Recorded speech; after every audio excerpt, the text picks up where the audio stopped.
What's up, Steezy fam? We're going to watch something a little different today.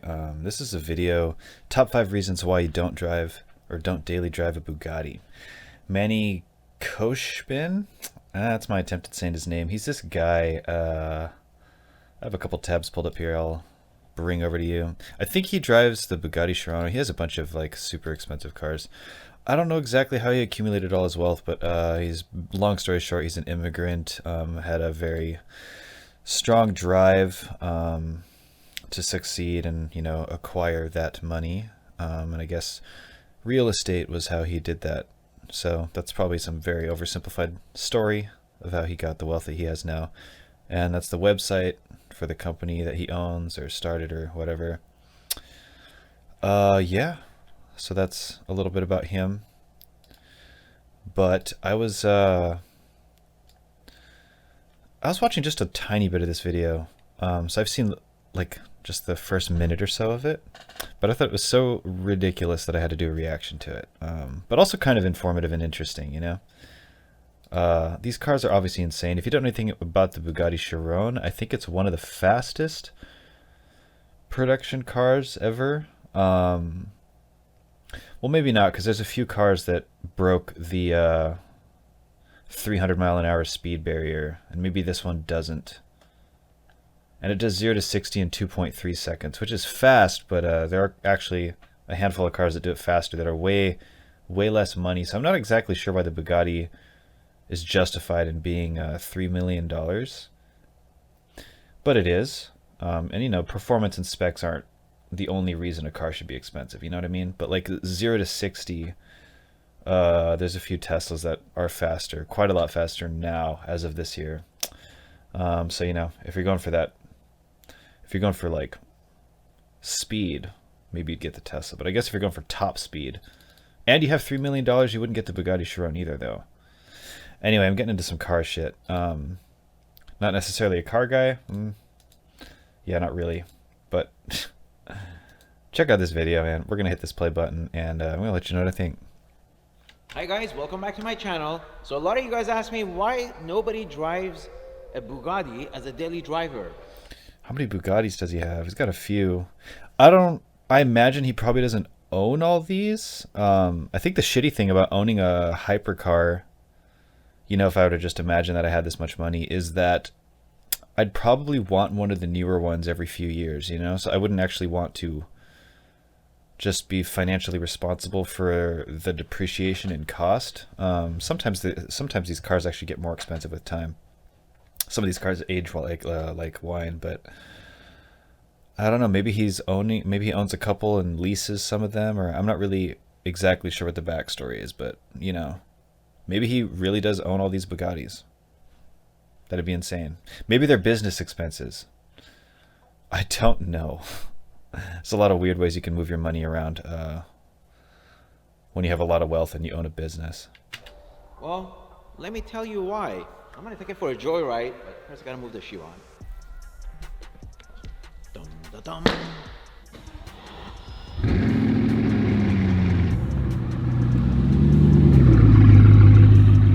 You gotta get out real slow. Look at that. He's pushing on the glass to shut the door. I really feel like you're not supposed to do that. When you have a car door with like a frameless door, I believe is it's called, he's pushing on the glass to close it. That's insane to me. You gotta get out real slow. Right? God Oh. forbid you stain this beautiful car. That's actually... Maybe he doesn't want to touch the paint. Maybe that's what it is. So maybe the priorities change a little bit after you spend over $2 million on a car. I don't know. Maybe he really knows what he's doing. But rule of thumb is to not shut a door pushing the window. On a frameless door especially. Actually, one of the reasons I don't daily drive that Chiron. The thing's all white. Oh yeah. Why did you get it in all white then? I'm confused. If that's one of the reasons you don't daily drive it, why'd you get it in all white? I don't know. Just questions I'm asking. The sun is coming out. And guess what? I got a cigar.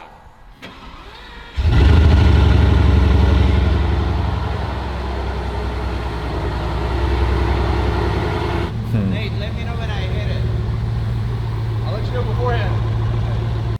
I can identify some of these cars, by the way. Ooh, look at the finish on that paint. There's like a carbon fiber pattern If you look carefully, you see that? It's like a little woven pattern. If you're watching on mobile, maybe you can't see it, but anyway. Yeah, how many of these cars can you identify? I'm not sure which Bugatti this one is. Honestly, Bugatti's not on my radar too much. I don't think it's a Chiron, though, because it doesn't have that door geometry. You're good. How does the left work in the front? Oh, never mind. I think it's already up. I forget. I forget. I have so many Bugatti.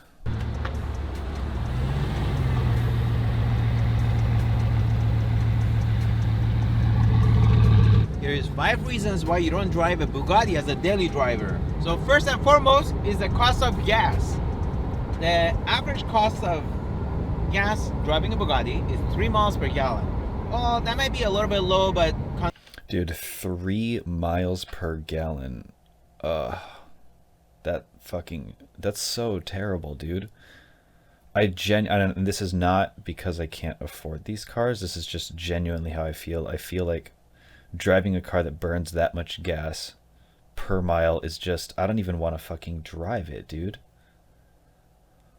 Like, you could take a regular car and drill holes in the gas tank and you'd get more miles per gallon. And that's just, to me, it's crazy. I hate the idea that you're spending a lot more on a car and you're basically just paying more money for it to burn more gas more quickly. Does that make sense? You're making like a huge compromise on efficiency, but I guess it's efficiency in terms of power, but not like, you know, making use of the gas, so to speak. That's just, you know what I mean? That's so ridiculous to me. Obviously the money's not so much an issue, but to me it's just, it seems so wasteful. It just seems like littering or something. That's kind of how it feels. It's really not about the money. Considering the way I drive, that's about right. Versus I get 11 miles a gallon on my rolls. You took a Bugatti to LA. How much in gas did you pay? Oh my God. I think it was $185 going there, and then I had to refill partially to get back. So that's the other reason. Obviously, if you want to go... So I think he's located somewhere in SoCal, like maybe Irvine or Huntington Beach or something like that. So when he says he's traveled to Irvine, or when he traveled to Los Angeles, that's probably less than like a 50 or so mile drive. Just to give you guys some context on what that means when he says he drove to LA. So long distance, you're gonna have to find a gas station that's got 100 octane, because that's what the Bugatti drives on. And they're not as common as 91 octane, where you find them frequently. I wonder if I've ever seen a gas station that has 100 octane. Does Shell or like Chevron do that, or is it some really specialty gas stations? Might be interesting to just hang out at a gas station that offers that sort of gas, because you'd probably see a lot of luxury cars there, like supercars specifically. I might do a little car spotting there one of these days just for fun. See if that idea works. Number 2 is cost of maintenance. Average cost of tires for a Bugatti for a set of 4 for a Veyron is $38,000. Now they recommend every 4 years to replace them, but yeah, see, that's where I stopped the last video. Once I realized that like the fucking tires cost $38,000, dude. That's so... man, that's just so insane. A lot of investors too, they're pretty smart with their money, and that's just obviously not being smart with your money. Like people that do accumulate this kind of wealth, I guess some of them just sort of burn through it because they have so much, but a lot of them invest that money instead of spend it so that they can turn it into more and more. And so that's how a lot of multimillionaires just, you know, keep accumulating wealth, because the whole you got to have money to make money thing, it's generally because of investing. So yeah, 38 grand for some tires, dude. That sucks. That's awful. And they're probably performance tires, so they probably don't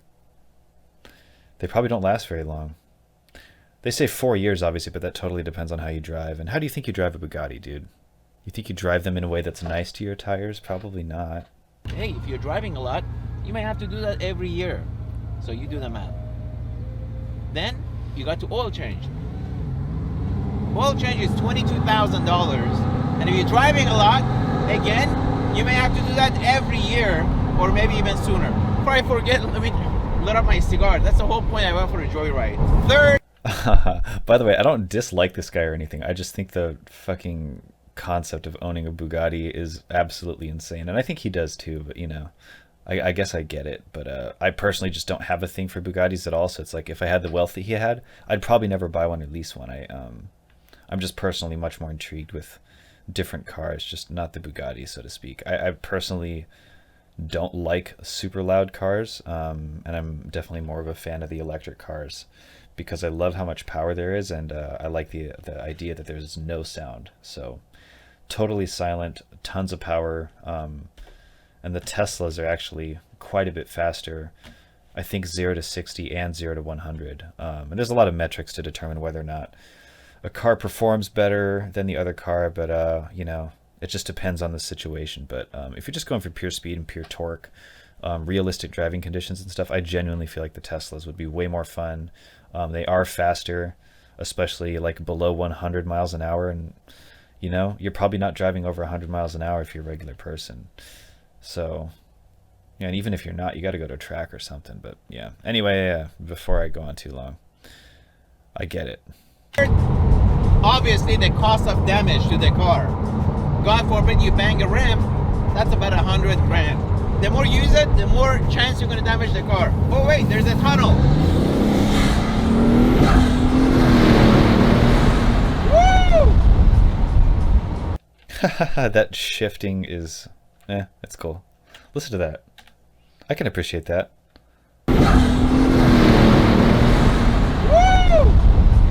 I think supercar drivers have this thing where when you go through a tunnel, you're supposed to kind of floor it. It's just kind of a supercar culture thing, I guess. Sorry guys, I had to do that. I almost choked on the cigar. This thing took off so fast. I forgot where I was, guys. Alright, number 4. And number 4 is not gonna apply to everybody, but for me personally, I don't got time. You guys saw I gotta move 3 cars out to move 1 car, and then I got a ton of businesses I'm running, 2 kids, so I just don't have the time to come and move cars around and take them for a joyride. That's not a good excuse, but it's the reality. I wonder why he has all these cars then. But again, like, he probably doesn't own them, and I guess they function as like an entertainment asset, like for YouTube content and stuff, and they're probably just nice to have, nice to look at. Maybe it brings his business credibility. So I'm sure there's a few at least like practical reasons that he owns them, but also obviously not practical reasons that are just fun to own them, which are highly personal and also understandable. But yeah, it does seem kind of ridiculous at the same time, but it is, and I guess that's sort of the point, right?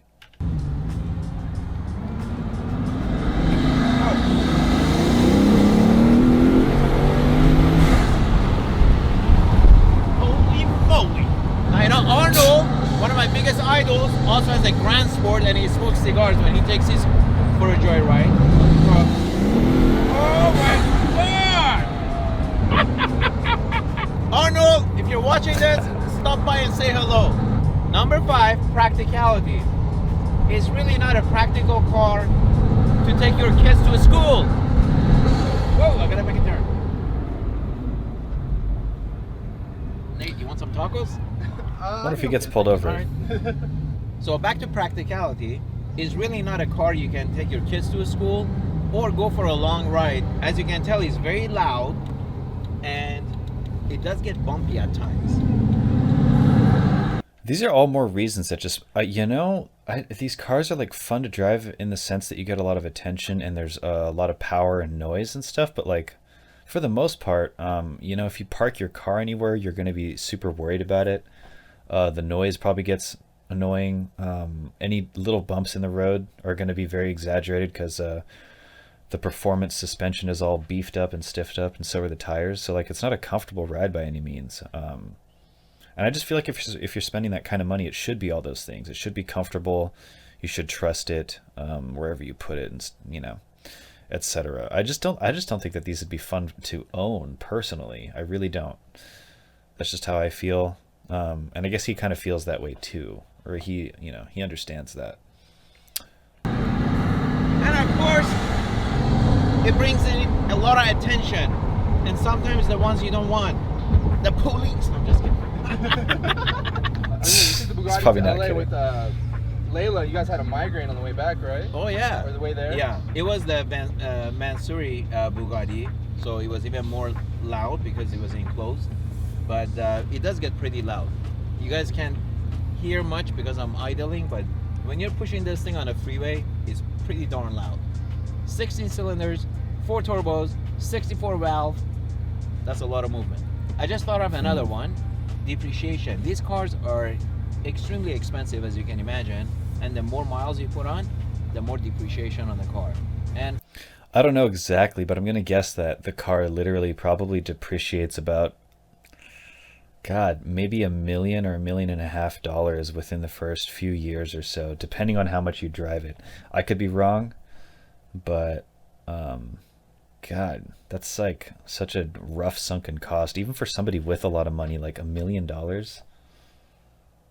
I don't know. It seems like it seems like so much money to just throw away, regardless of how wealthy you are, because of all the things you could do with that money instead. You know, whether it's for yourself or if it's for someone else. Like, I just don't see it, man. for me, these are my passion, also investments. So, you know, I don't go cross country with it. Let's go for one more round before I put this puppy back in its garage. I wonder what he means by investments. Or does he just mean because he put a lot of money into them, or do the cars mean more to him than just, you know, if they are some kind of investment financially or something?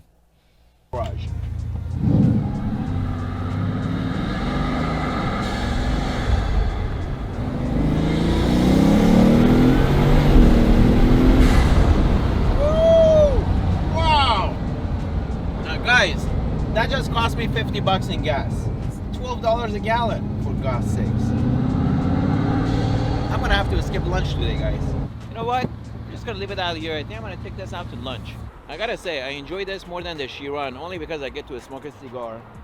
And it's California, you gotta have topless. It's so clean. Huh. You wouldn't dare smoke in this car. Oh, is he taking another one out? Are you kidding? I want to bring my cigar close to the car.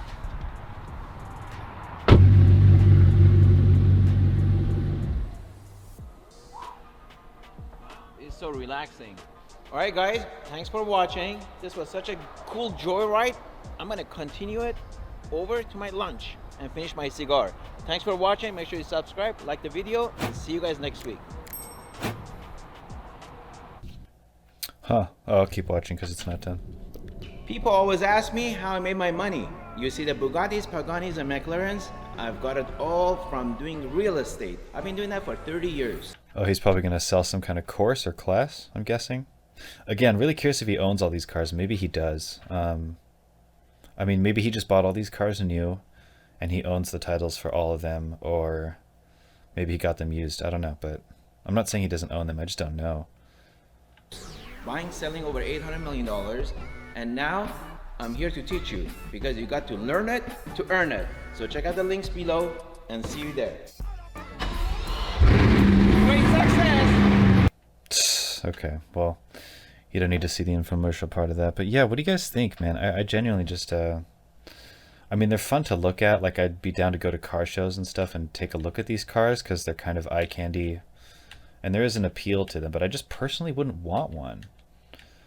Would I want to drive one for a little bit? Maybe, you know?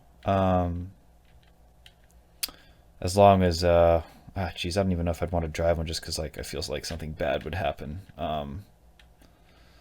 But, you know, assuming nothing went wrong or something, I suppose I would. But I cannot imagine a scenario where I'd actually want to own one. Does that make sense? I really can't imagine that. That's just how I feel. Obviously not everybody feels that way, but yeah. How do you guys feel about these kinds of cars? And this is just Bugatti. There's a lot of other luxury car brands out there, but Bugatti's up there with the really, really expensive ones. But yeah.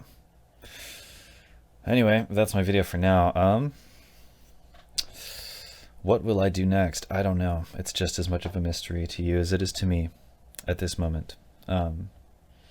Well, anyway, like and subscribe. I'll see you guys in a future video. Let me know what kind of content you guys want me to react to, if there is anything in particular. I'm just kind of checking out whatever I feel like, you know, as long as I have an opinion on it. Maybe that's all I really need. We'll see. This channel's still kind of in its baby stages, right? Yeah. All right. Well, I will see you guys in a future video. Take care. Thanks for watching. Bye.